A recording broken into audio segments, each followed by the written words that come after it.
धृतराष्ट्र ने कहा, हे संजय, मेरे पुत्रों और पांडु के पुत्रों ने जो कुरुक्षेत्र की पवित्र भूमि में युद्ध की इच्छा से एकत्र हुए थे, क्या किया? अर्थ: भगवद गीता एक व्यापक रूप से पढ़ा जाने वाला पारलौकिक विज्ञान है, जिसका सारांश गीता महात्म्य में दिया गया है। इसमें कहा गया है कि व्यक्ति को भगवान कृष्ण के भक्त की आस्था रखते हुए भगवद गीता का गहराई से अध्ययन करना चाहिए तथा स्वार्थपूर्ण व्याख्या किए बिना इसे समझने का प्रयास करना चाहिए। स्पष्ट समझ का एक उदाहरण गीता में ही है। यह वैसा ही है जैसे अर्जुन ने गीता के उपदेशों को स्वयं भगवान कृष्ण से सुनकर समझा था। यदि उसी गुरु शिष्य परंपरा के माध्यम से कोई व्यक्ति भगवद गीता को ऐसे व्याख्याओं के माध्यम से समझने में भाग्यशाली हो जाता है जो व्यक्तिगत स्वार्थ से प्रेरित नहीं है, तो यह समस्त वैदिक ज्ञान और विश्व के सभी शास्त्रों के अध्ययन से बढ़कर है। जो कुछ अन्य धर्म ग्रंथों में मिलता है वह सब मनुष्य को भगवद गीता में मिलेगा। इतना ही नहीं, पाठक को इसमें ऐसी चीजें भी मिलेंगी जो अन्यत्र उपलब्ध नहीं हैं। यह गीता का विशेष मानक है। यह संपूर्ण पारलौकिकता का विज्ञान है, क्योंकि इसकी भविष्यवाणी स्वयं भगवान कृष्ण ने की है।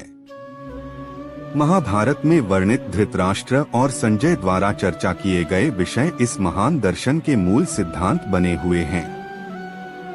यह स्पष्ट है कि इस दर्शन की उत्पत्ति कुरुक्षेत्र के युद्ध क्षेत्र में हुई, जिसे प्राचीन वैदिक काल से ही एक पवित्र तीर्थ स्थल माना जाता रहा है।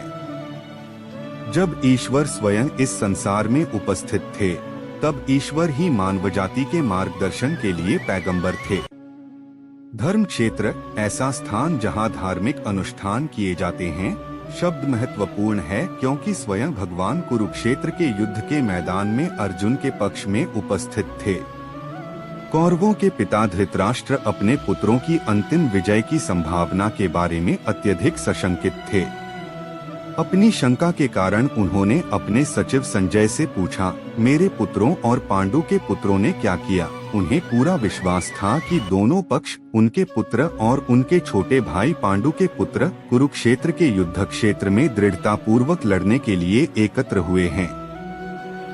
फिर भी उनकी जिज्ञासा सार्थक है। धृतराष्ट्र चचेरे भाइयों के बीच शांति नहीं चाहते थे और अपने बेटों के भाग्य के बारे में निश्चित रूप से जानना चाहते थे। यह युद्ध कुरुक्षेत्र में लड़ा जाना था और इस क्षेत्र का उल्लेख वेदों में स्वर्गवासियों के लिए भी तीर्थ स्थान के रूप में किया गया है। इसलिए धृतराष्ट्र को इस बात का बहुत भय था कि यह पवित्र स्थान युद्ध के परिणाम को कैसे प्रभावित करेगा।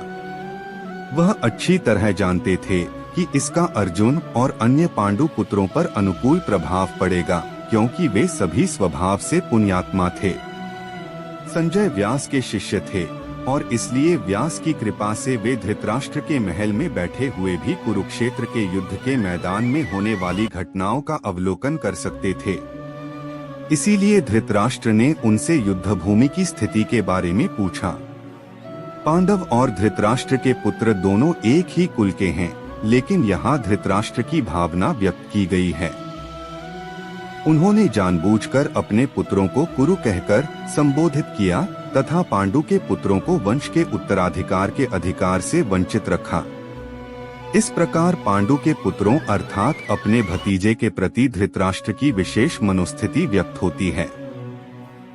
जिस प्रकार धान के खेत में अवांछित खरपतवार को उखाड़ दिया जाता है, उसी प्रकार इस पुस्तक की विषय वस्तु के प्रारंभ में ही यह अनुमान लगाया गया है कि जहां धर्म के पिता श्री कृष्ण उपस्थित होंगे, अर्थात कुरुक्षेत्र के मैदान में दुर्योधन तथा धृतराष्ट्र के पुत्रों जैसे अवांछित खरपतवारों का समूल नाश हो जाएगा तथा युधिष्ठिर जैसे सभी धार्मिक पुरुषों की स्थापना होगी।